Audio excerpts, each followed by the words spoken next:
রোজার মধ্যে শরীর ছেড়ে দেয়, শরীর ডিজি হওয়া স্টার্ট করে, পড়তে ইচ্ছা করে না। এরপর যখন পড়ালেখা করি তখন হচ্ছে অমনোযোগিতা আসে।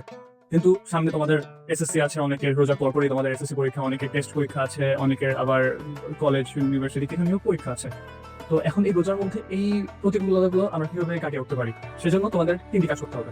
তিনটির মধ্যে যেটা তোমার পছন্দ হয় তুমি সেই কাজটা করতে পারো। প্রথমত তুমি কি করতে পারো, তুমি তারাবি নামাজ পড়ে এসে পড়াশোনা করতে পারো একদম সেহরি রাত পর্যন্ত। আরেকটা কাজ করতে পারো, সেটা হচ্ছে তুমি সেহরি খাওয়ার পরে পড়তে বসলে একদম তোমার জোহরের নামাজ আগ পর্যন্ত, বা এরপরে যদি তুমি পড়তে চাও তাও পড়তে পারো, কোনো সমস্যা নেই।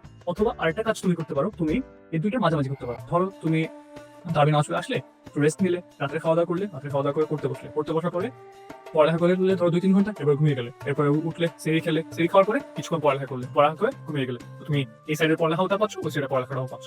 তোমার যেটা ভালো মনে হয় তুমি ওইভাবে তোমার রুটিনটা সাজিয়ে নিতে পারো।